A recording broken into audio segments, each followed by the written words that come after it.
Hey guys, welcome to another episode of the World Football Summit podcast. I'm your host, Jaime, CMO at World Football Summit. The football industry is just amazing. Not only you get to discover clubs, leagues, and federations who are changing the game, it is much more than trends and dynamics. You also get to find out about amazing companies who are helping all of its stakeholders professionalize the industry. Today is one of those occasions, as we welcome Irene Martínez and David Dassonville to the show. Both of them work as solution consultants for Hudl. Now, in case you hadn't heard about Hudl before, they are a pioneer in performance analysis technology. They help more than 200,000 teams across more than 40 sports. And if you have not heard about them before, they offer a complete set of video and data products. These include online coaching tools, mobile and desktop apps, smart cameras, analytics, professional consultation, and so much more. From grassroots to the pros, there are more than 6 million users around the world using their services. In terms of employees, they have more than 3,000 in 17 countries. So yeah, if you want to talk about one of the giants in the industry, this is the episode for you. In the conversation with Irene and David, we cover the evolution they have seen in the player performance and scouting realms over the years. Now this is interesting because it really helps to get insights from people that are on the day-to-day operations. They also talk about the value that Hudl brings to the industry through some of the use cases and clients they work with. You will be surprised with one of them that they mention during the conversation. Finally, it's also interesting because Irene joined us for WFS Europe in Sevilla, while David did the same for WFS Africa in Durban. So it's really good to compare how they see the different industries and the evolution they expect for both of them in the future. Before going into it though, you probably are planning your 2023 strategy, right?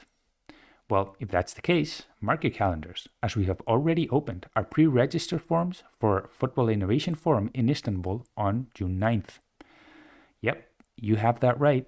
That's the day before the city hosts the Champions League final. You can also register for WFS Europe in Sevilla on September 20th and 21st. The biggest football industry event is already on the horizon. So, if you want to join the leaders that will shape the future of football, this is your opportunity. Head over to www.worldfootballsummit.com. Again, that's www.worldfootballsummit.com and submit your request. And with that, enjoy this episode where we discover more about Hudl with Irene and David.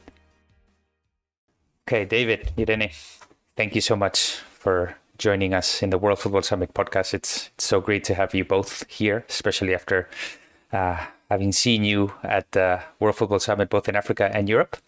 I think we're going to cover interesting topics today around performance and what Hudl brings to the table and the value it brings to the industry. Before going into that, though, just in case anybody is, a little bit lost, I hope they're not. I just want to know a little bit more about yourself, about your background, your role at Hudl, and what your what Hudl does. So I don't know if you guys can introduce yourself, Irene. If you want, we can start with you. Okay. Hello, everyone. My name is Irene Martínez. I'm from Spain, and my background is a bit different from sports, like academically talking. I'm a civil engineer, but I was related to the sports world since I was very, very, very young.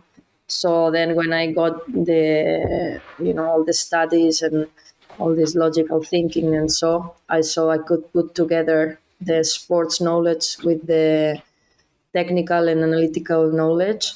So that's what I'm doing basically in Hudl as a solutions consultant. I try to help the teams not to find a better integration between all the products and also their own processes. David, how about you? Hello, everyone. My name is David. I'm based in France. So my background is more from IT. Before Hudl, I was software developer, but at the same time, I was coach in football in a team around Perpignan. And one day, a few years ago, I discovered the sports code, and I wanted to jump into this fantastic world. So I decided to go back to the university just to become an analyst. And after this course, I joined Hudl. So it was in 2017. Today I'm lead solution consultant, so we are on the same team with Irene, and so I basically do the same in France. Mainly, I try to help the clubs and the teams to just improve their processes around analysis, data, and everything related to video analysis. Fantastic. Well, again, it's great to have you both here.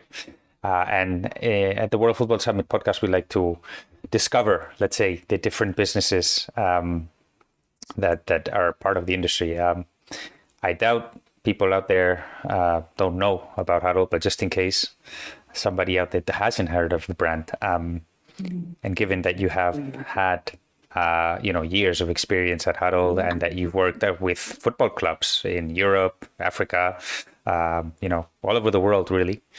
I don't know if you can explain a little bit the value that Hudl brings to the industry.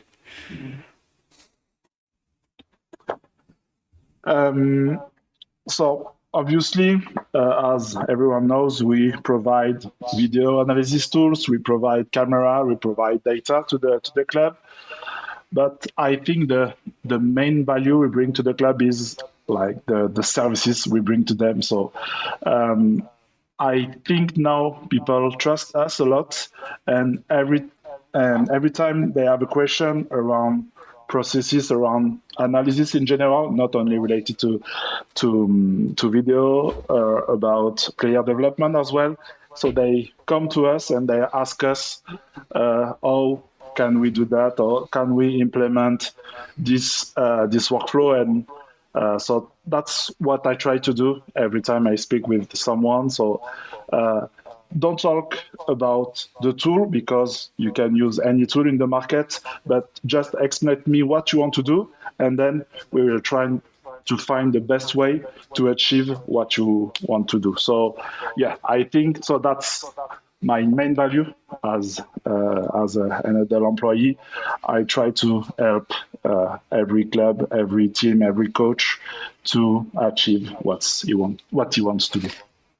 I think here I have a question. I don't know if any of you can jump into this one, but when we speak about clubs, is there any certain size that clubs need to have, any certain structure, or can pretty much any professional club, let's say, work with Hudl? Yeah, it's open to any type of club or federation, or even individuals that have a scouting job for a smaller team, no? And in order to perform better, they feel they have to use our products, and sometimes it's even individuals buying the products themselves.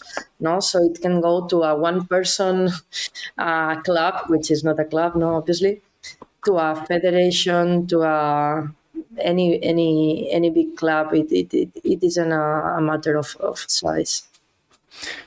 Good. So thank you for that.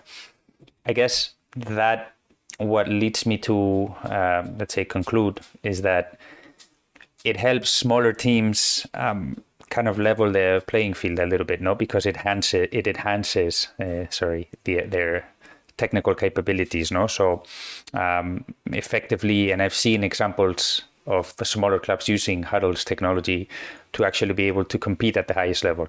Is this at the, let's say, the core of what Hudl is trying to accomplish? I mean, yeah, it can be one of the reasons why we are doing this job, and why we are providing for the teams. No, at the end, if you can raise the level in every team, then everyone has to raise the level, so the leagues become more competitive.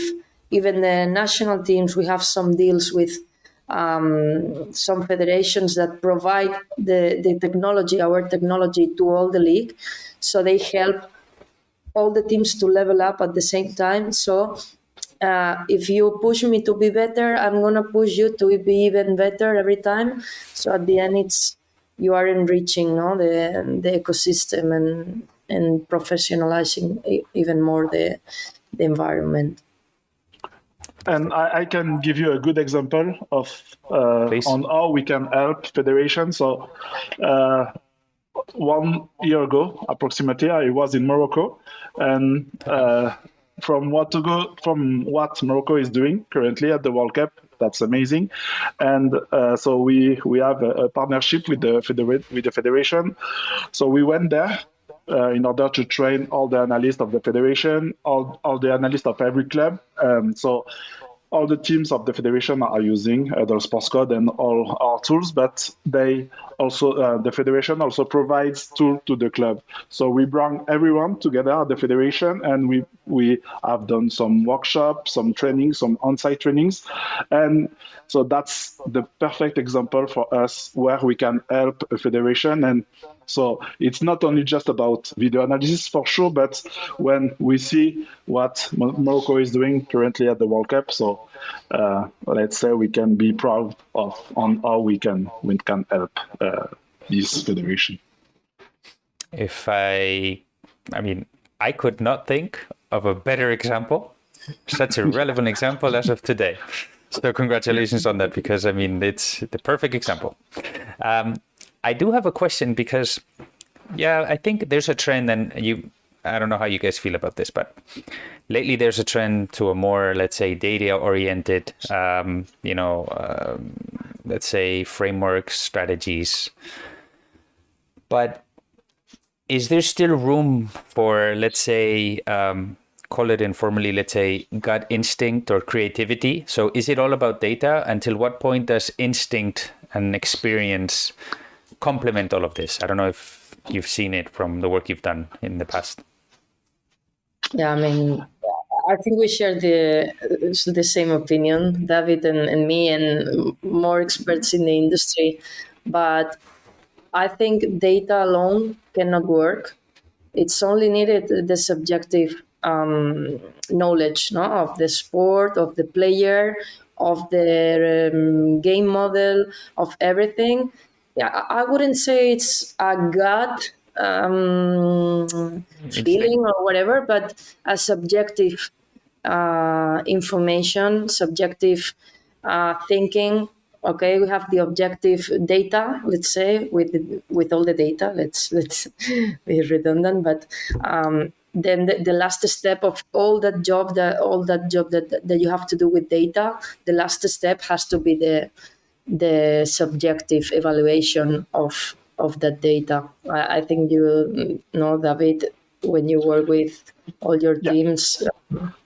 Exactly. So one of my main goals when I'm working with someone is I try to let him save time, and it's just a matter of time. And data can help to save time, because today in football you can get from many providers any kind of data.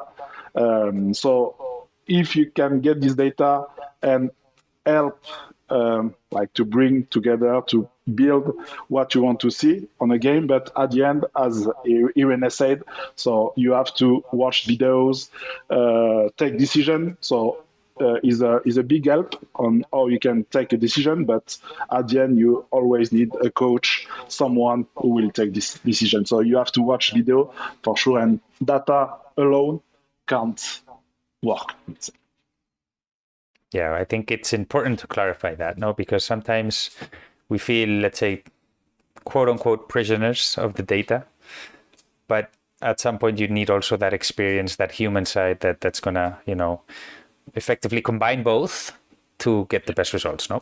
So in that sense, when you approach clubs that may be more, let's say, they're not as advanced in terms of data analytics and performance analysis, do you find there's a lot of, let's say, resistance to kind of change their minds and start adopting data?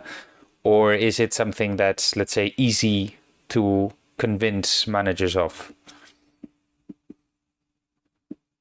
But, I mean, I will start with this, but also David will have another experience in another country.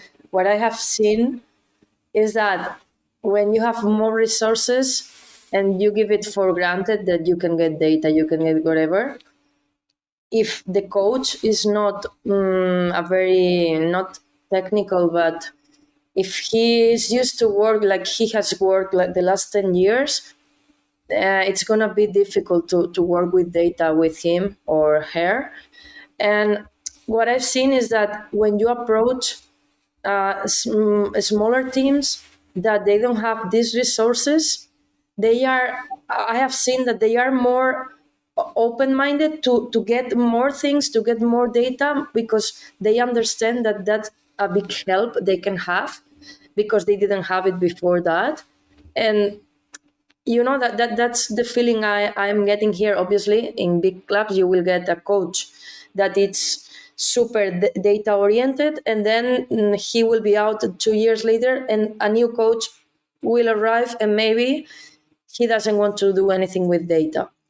But this is the feeling I was getting about the difference between big clubs and like, let's say, small clubs. I don't know in France, David, how you? So yeah, it's the same in France. So if the coach doesn't want to use data, so then he won't use data. But at the end, even if the coach doesn't want to get all the information, so it's the job of the analyst or of the staff to get all the information from the data, from the video, and then give to the coach what he needs. So if he wants data, then you can give data to the coach. If just want video, then you give video. So it's not a matter of using data, yes or no. It's just about what he needs. And then if he needs data, and we see younger coaches be interested in the data and all this analysis environment, but even an old school coach can use analysis, but just by getting one or two information, very important to help him take the good decision to win the game. So even if he's not very interested in data, then at the end is the staff job, to use everything and to give information to the coach. Effectively, it's a resource that you have available. Whether you want to use it or not, it's up to you and to each manager. No, it's like in any business, I guess. No, so this actually ties well with kind of like the next section of the conversation. No, so we've talked about Hudl and the value it brings to the table. No, and I want to kind of understand a little bit more about the, let's say, performance and scouting categories. No, so I don't know if you can, give more details on, let's say, the evolution that you have seen over the last few years in terms of adopting player performance or match analysis, resources or technology. Again, over the last few years, or teams, or wherever you want to frame it. I will say in football, in France, again, the main improvement was around how the information is shared around the staff, because so all the coaching staff is involved in the analysis workflow. So all of them use our tool, so they can again save time, and because they can share content through our tool. So they save a lot of time, and it's the analyst job to watch all the game, get all the information, but he can provide this information to the staff, and then everyone can take what he needs.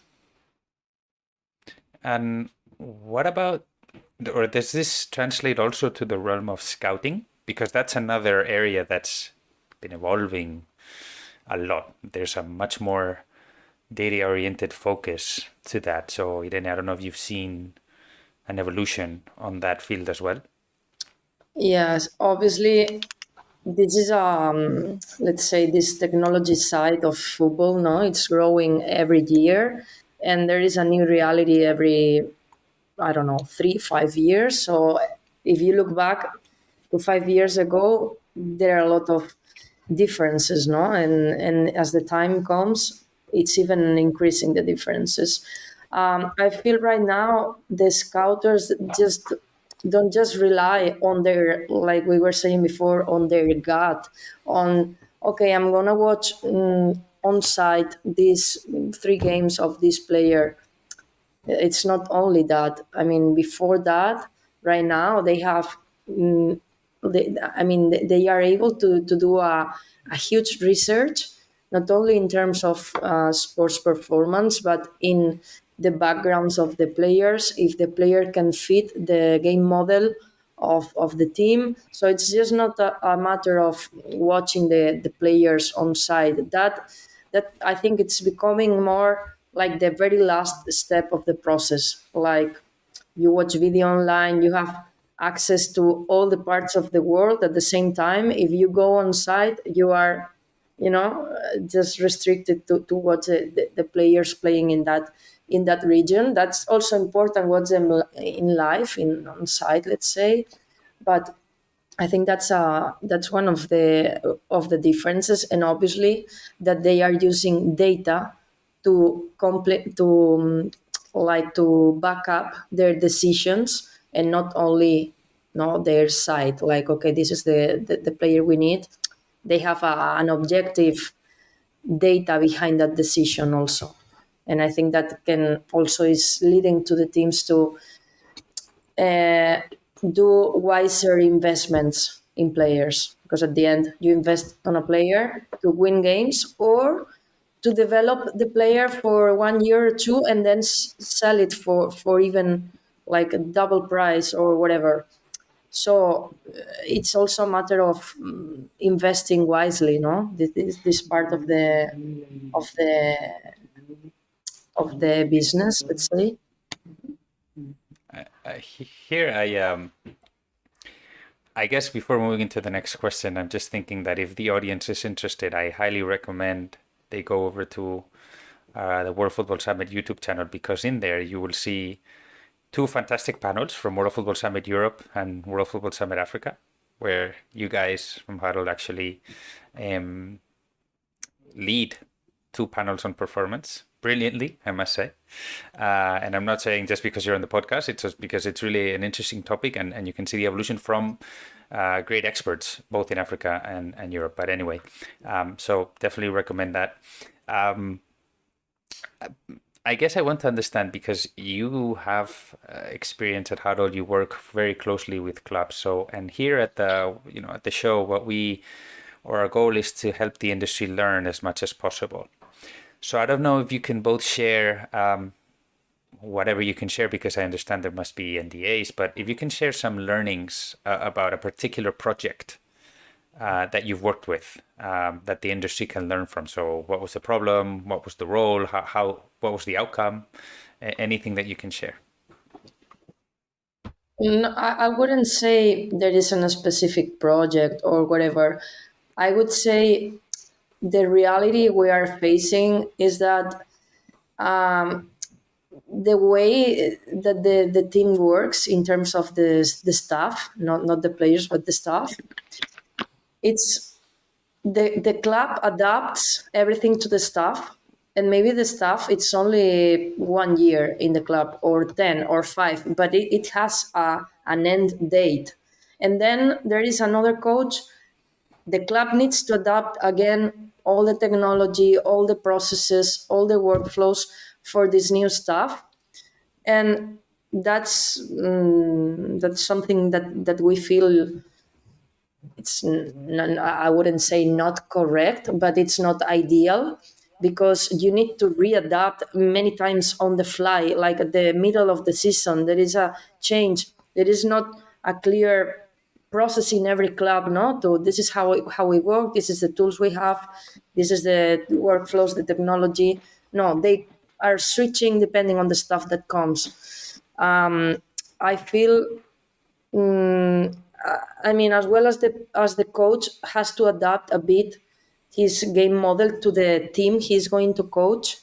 I think it should work a bit in the similar fashion when they join a new club, like to adapt to the club structure. Otherwise, the club is investing a lot of money every few years to adapt everything, and that's always changing. So that's what I would say, as a main problem, or I don't know how I would say it, but I don't know. You know who is a great example of that, and David, I would like to have you jump in with some of the learnings, but before we do that, Brentford from the Premier League is an example of what you just mentioned. I was actually having this conversation, which we taped on the show, with Jordan Gardner. He was a former investor at FC Helsingborg from Denmark. And what he was mentioning to me was that one time he went to Brentford, and what he noticed is that Brentford actually hired all the staff directly without having a head coach. And then they hired the head coach. And maybe what they told him is, hey, you can bring in your number 2. And that's it. Because it goes back to what you were saying, Irene. That head coach does well, he moves on. Does bad, he moves on. And then he takes his whole team with you. And then the whole strategy, you have to start from scratch. No? So anyway, I thought it's a relevant example that people can also learn from. David, I don't know if you want to jump in with some other conclusions. Yeah, I will say, just to add something about what Irene said. So, like, we try to educate all the people that are using our tool in order to be able to adapt. It's always about adaptation. When the new coach comes to the club, then you have to adapt to him. So yeah, we try to provide a lot of education to the analysts, to the coaches as well,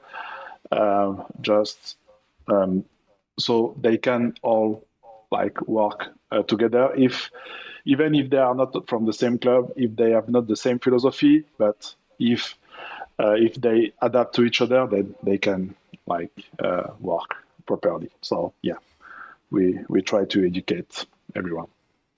Okay, good stuff. And I guess I want to, because if you look at it from the other side, what do football clubs learn from Hudl when you guys work with them?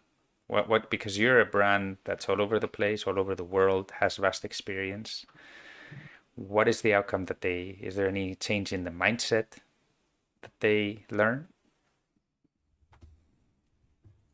I think it will depend more on a one by one case. Like every case, it's a different reality.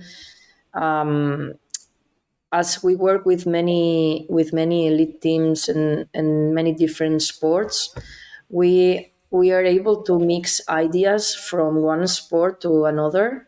So maybe if in rugby, there is a metric that it's being useful for whatever reason, and you can feel there is an analogy of that metric in football or basketball. You as you are in contact with all the sports, when you go with football or basketball, you are talking with the staff or the coach or even the club coordinator or whatever, and you say, okay, we could try to work in this direction because that, and many times they are super open-minded to incorporate more different approaches to the same job. But I think that's mainly what I see. That you can fit every sport with knowledge from other sports and think a bit out of the box.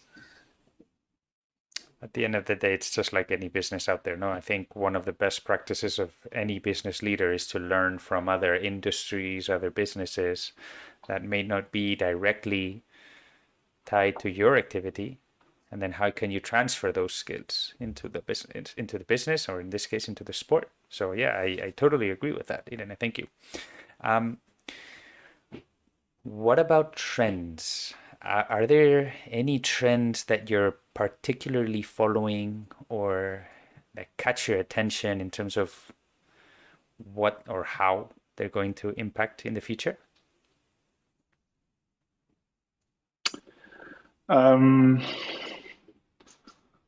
So in the future, they will use more and more data. As we said before, we have different source of data. Can be event data, can be tracking data, can be GPS data, and like from all this type of data, we can get many insights. So mixing different source of data, I think, is the next step, because from the event data you can get like all the events of the game, but from the tracking data you can get all the position of the player. So you can go deeper into the tactical analysis with the tracking data, because on every image on the video you can get all the position of every player. So you can find where are the free spaces, if this pass is open or not, if this shoot has to be taken or not. So yeah, the next step would be the usage of different source of data for me. Okay, so I guess my next question would be, given your experience, what are the characteristics? I don't know if you can boil it down to 1, 2, 3 characteristics that performance or scouting leaders have in the realm of adopting performance or scouting technology. Is there anything that comes to mind? I mean, for sure, they need to be first open-minded to be able to incorporate different processes of what they have been doing in the last, 15 years, let's say. Obviously, it is very helpful if any person working in the sports industry, like as an analyst or recruiter or coach, if you have let's say a bit of technical skills, you don't need to be a developer, you don't need to be Einstein, okay, but just to have a few technical skills to be able to defend yourself, to work with the tools that are in the state of the art in the industry, you will be one step ahead of the others that are not able or incapable to adopt the new trends, the new technologies, the new systems. So for me, those are the main ones. Then obviously we could do an endless list of the skills, but for me those are like paramount to have. Okay. David, do you agree with that? I don't know if you have anything else to add there. Yeah, I totally agree with Irene. Like for me, a good leader is like the guy who is able to bring with him a staff behind him and to push them to work efficiently. So yeah, if you combine what Irene said and just be able to bring everyone behind him, so yeah, it could help for sure. Okay. And one of the things that I was looking forward to asking you both, given that, Irene, you joined us for WFS Europe in Sevilla. David, you went to Durban in Africa. What are the differences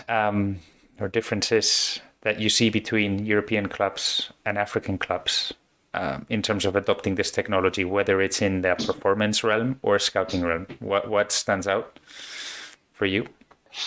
So yeah, for me, the main differences between Europe and Africa is the involvement of everyone in the analysis workflow. As I said before, in France, because I work with French clubs, so everyone in the staff is involved in the analysis, so everyone is using the tool. What I see in Africa is they are just analysts who are using the tool. They work without data, they just watch video, they just cut games, they just create video presentation.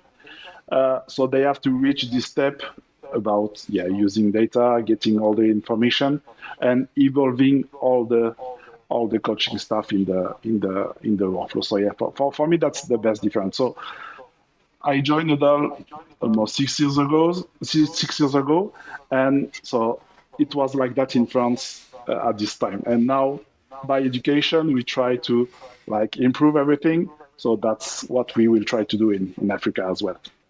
Okay, so we have a few minutes left, and I just want to ask, just a couple of questions more on your, let's say, more on the personal side, let's say, no? So I don't know if you can share, either one of you, whatever you can share, obviously, or a proud moment or a project that you've worked in, or maybe one that has surprised you most, and why was that?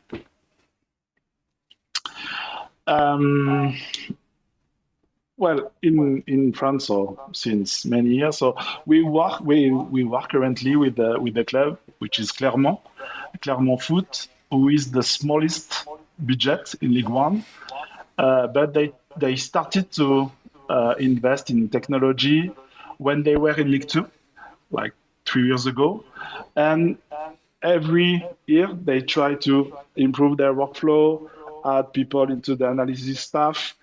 And so they reached for the first time League One last season. They stayed in League One, so they are still in League One this season. And today they are 2 video analysts, 1 data analyst.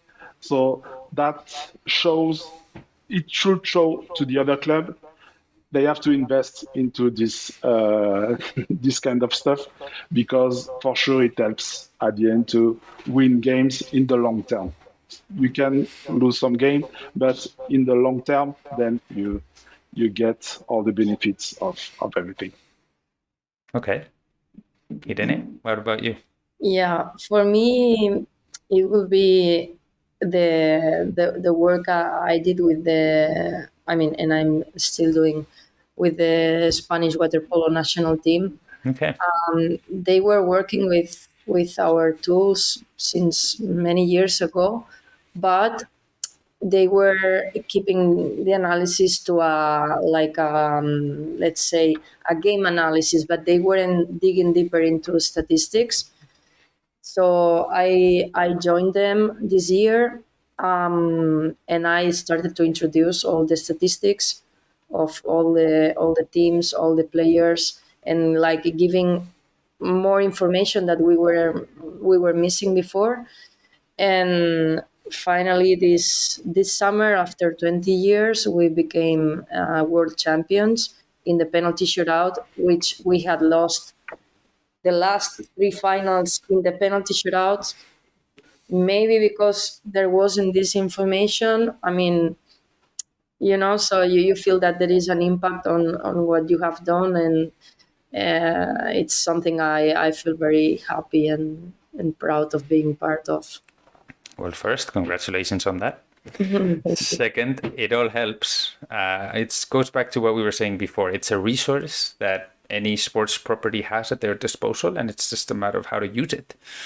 And thank you for sharing the water polo example, because again, it goes back to what we were speaking about, of how we can transfer skills from one sport to the other, no? So, Irene, David, I have just one more question, which is basically about your experience both in Sevilla for World Football Summit Europe and in Durban for World Football Summit Africa. So if you can share more about your experience there, the value that you think these events bring to the table, or based on what you've seen in those events, if you're optimistic about where the football industry is headed?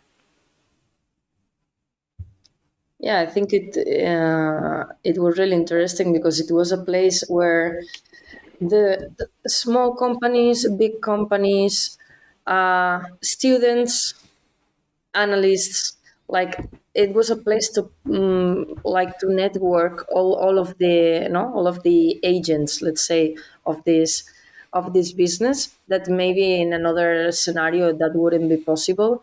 So I thought that was really interesting. And also to discover as a first step in like of what many different companies are developing and are doing new things for the industry.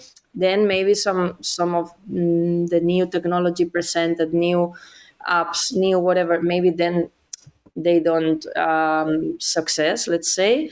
But it's a good point of contact, no, to get also what I was saying before, different ideas from very different agents that can make you think bigger and try to implement what is valuable from each of these, let's say, agents. That was like my main feedback experience that I had in Sevilla. At the end of the day, it's about creating a whole ecosystem, and you find that there's so many agents in that ecosystem, and that you never know who you can learn from or you can meet, and the opportunities that can emerge. No, so David, I don't know if you want to add something based on your experience in Africa. Yeah, so just what you said is totally true. So it was very good. So for us in Africa, as a company, I mean, to make Hudl, make people aware that Hudl is a big company, that we can help them to implement workflows, start doing analysis. I think we had very good conversation there. So hopefully in the next 2-3 years, we will have more partnership as we have with Morocco in Africa, and be part of this event was a very good experience. So it was for me the first time in South Africa as well. So it was a good way to travel a bit. And yeah, hopefully we will go there again next year and continue this conversation, try to meet new people and improve all these workflows in Africa. It goes back to what we were mentioning before, no? I think you guys help level the playing field, and the best example there is Morocco in the World Cup and the clubs that you work with. So as they become more, or as they professionalize more their workflows, they'll effectively compete better, not only in the African level in your case, but at the global level, which is what we've seen with Morocco, no? Guys, thank you, Irene, David, so much. I don't know if you want to, where can the audience learn more about Hudl? I don't know if you want to send them to any particular resource they can learn from, or, feel free. No, thank you for this interview, for giving a bit of like visibility, no, to the work that it's done in the soccer industry, let's say. I would say now to people that if they want to discover a bit more about Hudl, they can try to log in hudl.com. They will see some blogs we have written there about many different sports, with many different also use cases from different clubs, and they could get a taste of what Hudl is, no, and what we are doing with the clubs. If I can, there's 2 resources that I particularly enjoyed, and again, I recommend the audience to check all of them out. But one was a blog post with a use case with Real Salt Lake, which was very interesting.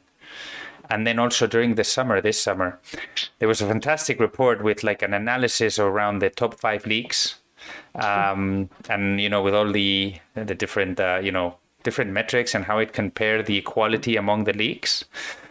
That was a super interesting read. We actually shared it in the World Football Summit newsletter, and again, it's not to plug anything unnecessarily. It's because I think the industry can actually learn a lot from those reports. So.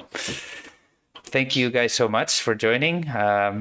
David, I don't know if you want to say something else. If not, I thank you. Thank you. Yeah, thank you very much for your invitation. It was a good interview.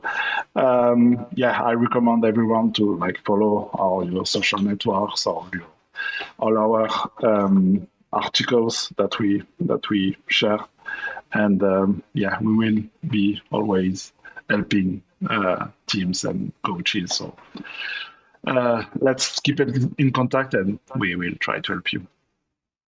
Fantastic. Thank you both so much. Have a great day. Thank you. Thank you. Bye. And there you have them, Irene and David from Hudl. What were the key takeaways for the conversation from me? First, it is great to be data-driven, but never forget, data is a resource. Your experience as a leader, your instinct, and sometimes even your feelings can also be key factors when making a final decision.